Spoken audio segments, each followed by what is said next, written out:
ಎಲ್ಲರಿಗೂ ನಮಸ್ಕಾರ. Welcome to DCE digital learning.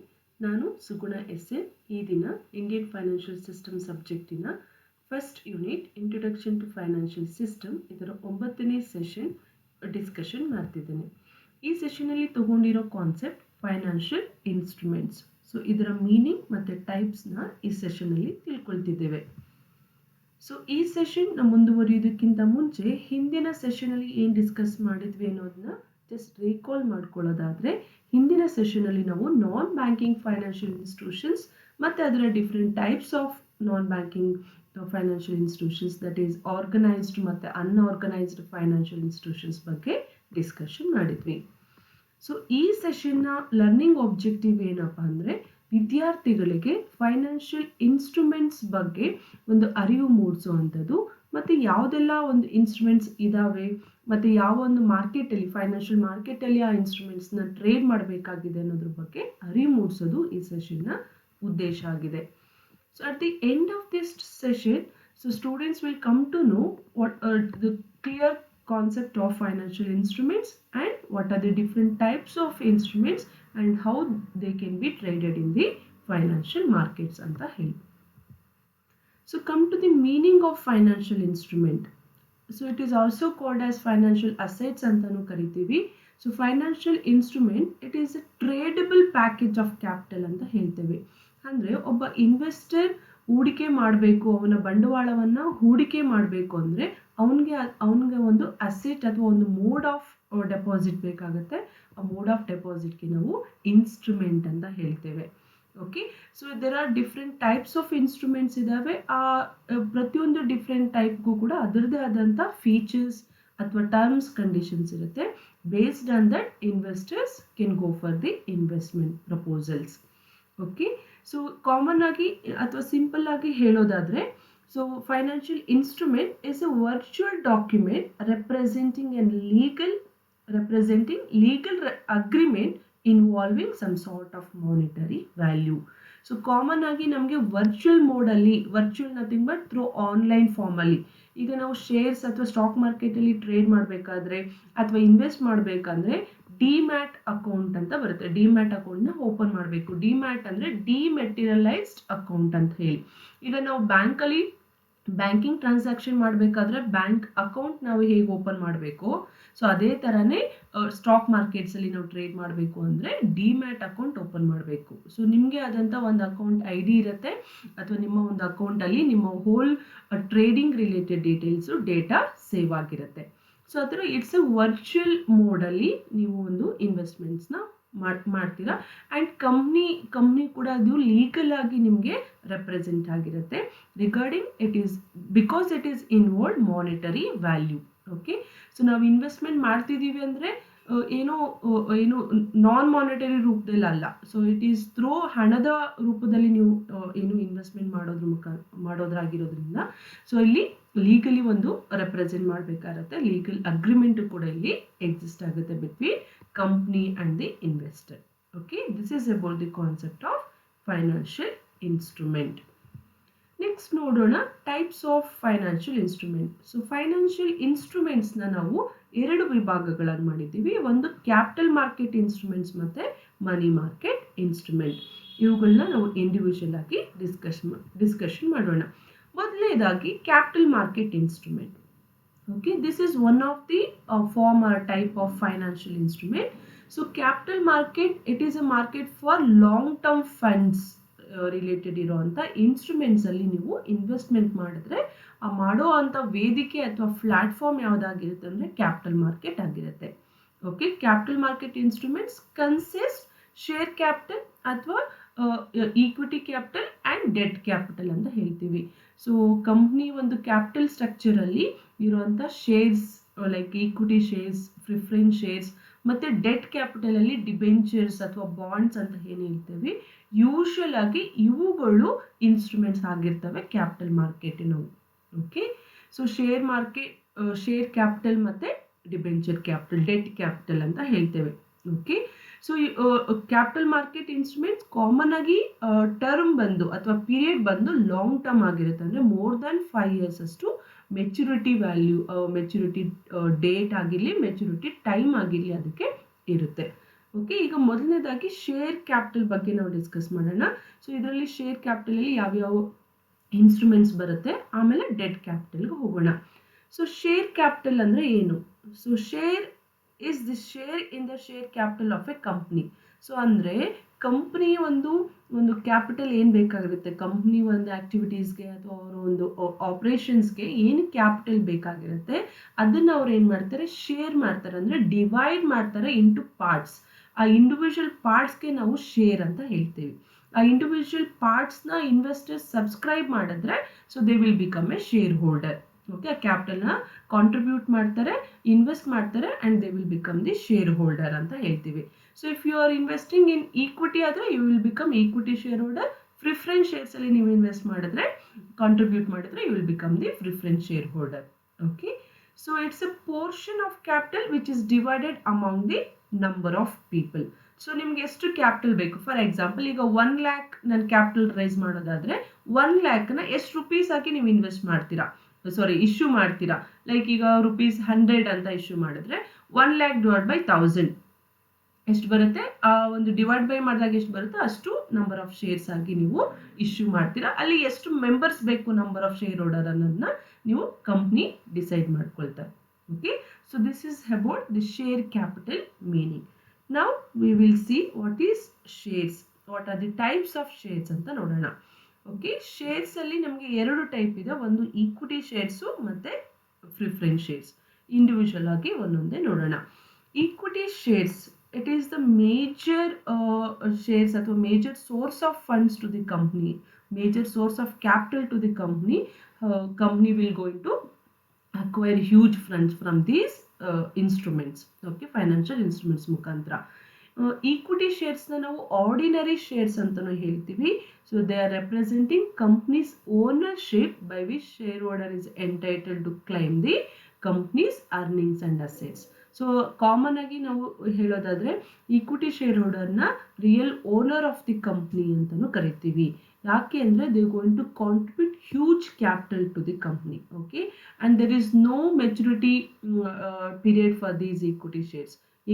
Equity shares ಅವ್ರಿಗೆ ರೀಪೇಮೆಂಟ್ ಮಾಡೋದೇ ಲಿಕ್ವಿಡೇಷನ್ ಟೈಮಲ್ಲಿ, ಅಂದರೆ ಕ್ಲೋಸ್ ಮಾಡೋ ಕಂಪ್ನಿ ಕ್ಲೋಸಿಂಗ್ ಟೈಮಲ್ಲಿ. Until that they will be remains with the company. Okay, if they want they can exchange in the stock markets, so sale ಮಾಡ್ಕೋಬೋದು. ಬಿಟ್ಟರೆ company ಅವರು liquidation ಆಗೋ ತನಕ ಅವರು ಕಂಪ್ನಿಯಲ್ಲೇ ಇರ್ತಾರೆ. ಓಕೆ, ಅದಕ್ಕೆ ಅವರನ್ನು real owners of the company ಅಂತ ಹೇಳ್ತೇವೆ.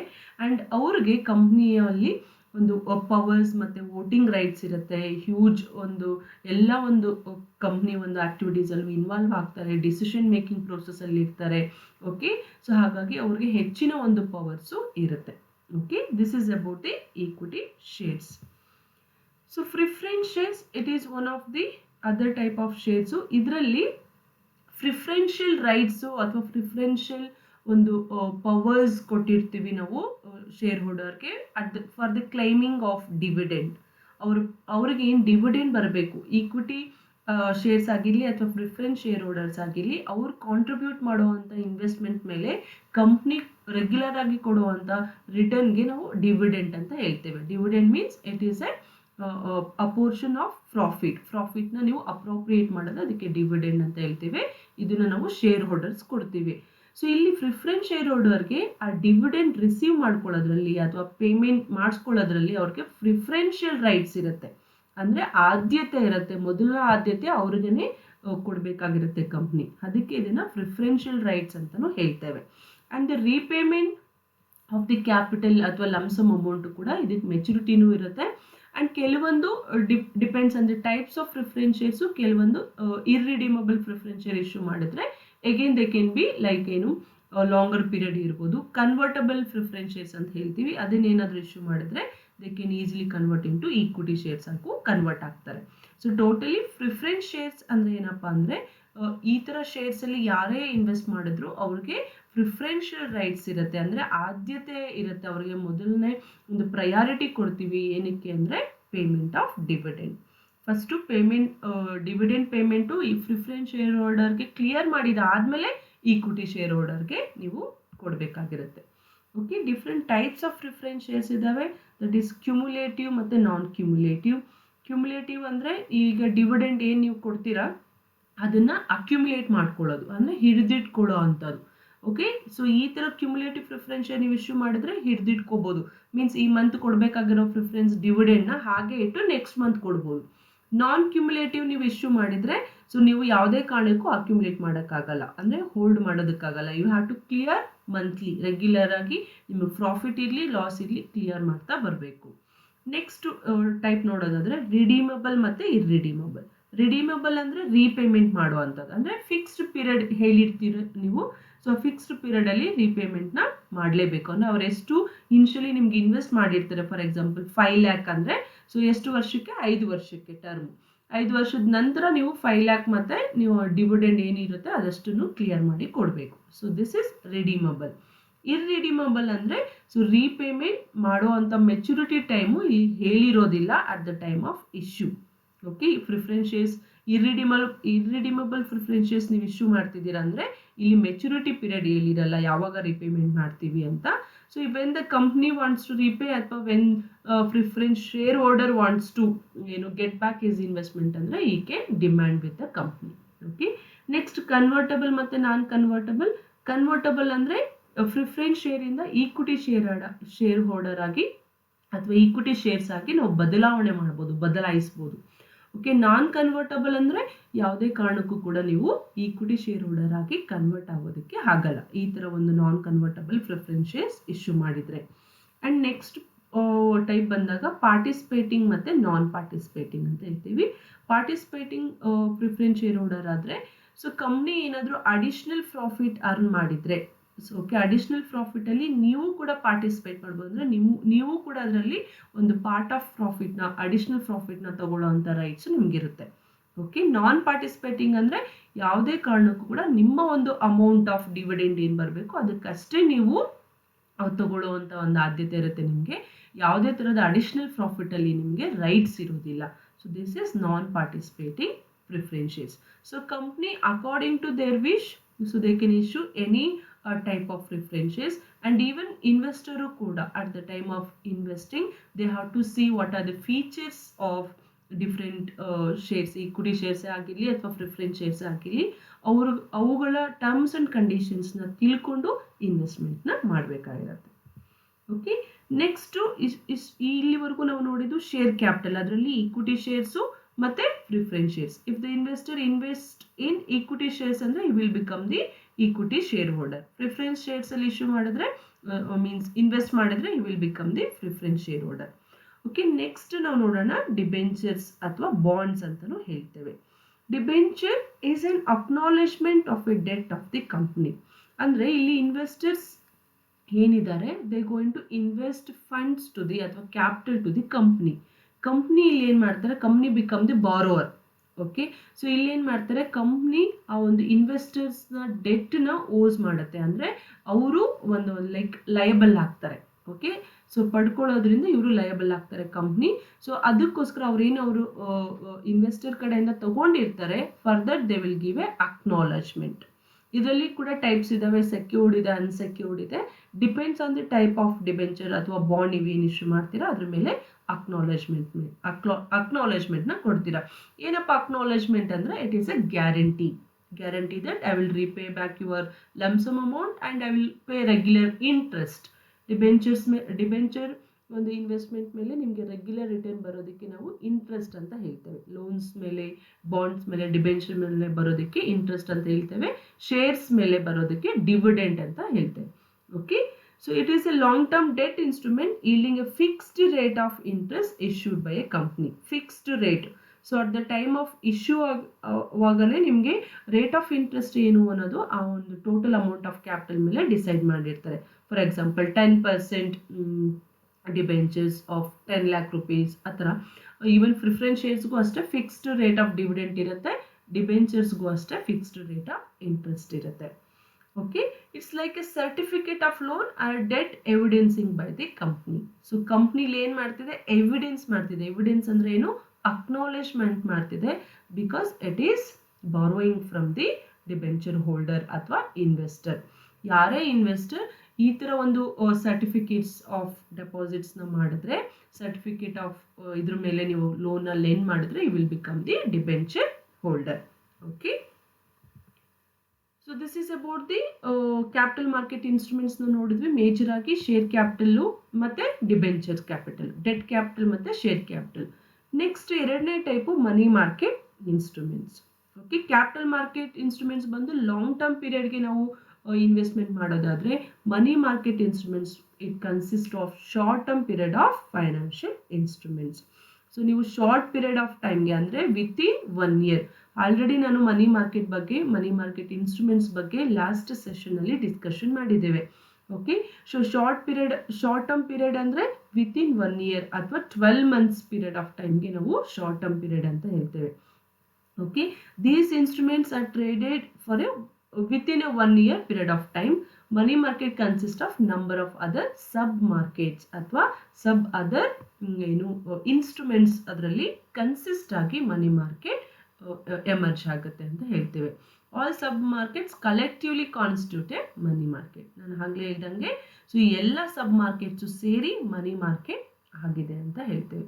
ಸೊ ಟೋಟಲಿ ಮನಿ ಮಾರ್ಕೆಟ್ ಅಂದರೆ it is a market for short term period of financial instruments. Okay, so ಆ ಫೈನಾನ್ಷಿಯಲ್ ಇನ್ಸ್ಟ್ರೂಮೆಂಟ್ಸ್ ಯಾವ್ದ್ಯಾವುದು ಅನ್ನೋದನ್ನ ನೋಡೋಣ. ಸೊ ಇದನ್ನು ನಾವು ಲಾಸ್ಟ್ ಸೆಷನಲ್ಲಿ, ಐ ಥಿಂಕ್ 6th ಸೆಷನ್ ಅನ್ಸುತ್ತೆ, ಅದರಲ್ಲಿ ಇನ್ ಡೀಟೇಲ್ ಆಗಿ ಡಿಸ್ಕಷನ್ ಮಾಡಿದ್ವಿ. So these are the sub markets ಅಥವಾ money market instruments. First one call money market. ಇದನ್ನು ಆಗಲೇ ಹೇಳ್ದಂಗೆ so it is through call, phone ಮುಖಾಂತರ ನಡೆಯುವಂಥ ಒಂದು ಫೈನಾನ್ಷಿಯಲ್ ಅಸಿಸ್ಟೆನ್ಸು. ಸೊ ಇದು ಕಾಮನ್ ಆಗಿ ಬ್ಯಾಂಕ್ಸ್ ನಡುವೆ, ಬಿಟ್ವೀನ್ ಇಂಡಿವಿಜುವಲ್ ಬ್ಯಾಂಕ್ಸ್ ನಡುವೆ ನಡೆಯುತ್ತೆ. So this is the time period 1 to 14 days ಒಳಗಡೆ ಅಥವಾ ಓವರ್ ನೈಟ್ ಅಥವಾ ಒಂದು ದಿನದ ಒಳಗಡೆ ಮುಗಿಯುವಂಥ ಒಂದು ಫೈನಾನ್ಷಿಯಲ್ ಅಸಿಸ್ಟೆಂಟ್ ಅಥವಾ ಸಪೋರ್ಟ್ ಆಗಿರುತ್ತೆ. ಸೊ 14 ದಿನ ಮೀರಿದ್ರೆ ಇದನ್ನು ನಾವು ನೋಟಿಸ್ ಮನಿ ಅಂತಲೂ ಕರಿತೇವೆ. Commercial bill market.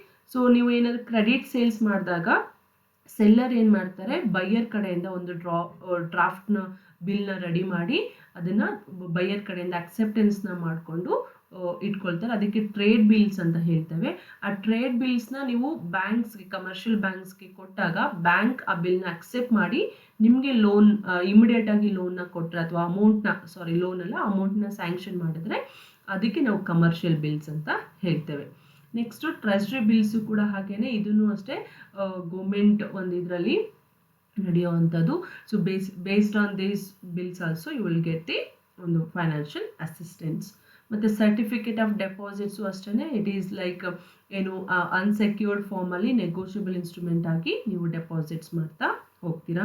And even commercial papers ಅಷ್ಟೇ, ಇದು ಕೂಡ ಅನ್ಸೆಕ್ಯೂರ್ಡ್ ಇಲ್ಲಿ. ಮತ್ತು ಕೊಲ್ಯಾಟ್ರಲ್ ಲೋನ್ ಮಾರ್ಕೆಟ್ ಬಂದಾಗ ಬೈ ಪ್ಲೆಡ್ಜಿಂಗ್ ಅನ್ ಅಸೆಟ್ ಅಥವಾ ಸೆಕ್ಯೂರಿಟಿ ಆಗಿ, either it may be gold, silver or any document ಅಥವಾ ಅಸೆಟ್ ನ ಪ್ಲೆಡ್ಜ್ ಮಾಡಿ ನೀವು ಲೋನ್ನ ತಗೊಂಡ್ರೆ ಅಥವಾ ಒಂದು ಫೈನಾನ್ಷಿಯಲ್ ಅಸಿಸ್ಟೆನ್ಸ್ಗೆ ಹೋದರೆ ಅದನ್ನು ಕೊಲ್ಯಾಟ್ರಲ್ ಲೋನ್ ಮಾರ್ಕೆಟ್ ಅಂತ ಹೇಳ್ತೇವೆ. So these are already discussed in session 6 in detail. Okay, this is what are the different types of financial instruments ಇಲ್ಲಿ ತನಕ ನಾವು ಡಿಸ್ಕಷನ್ ಮಾಡಿದ್ವಿ. Now comes to the MCQs.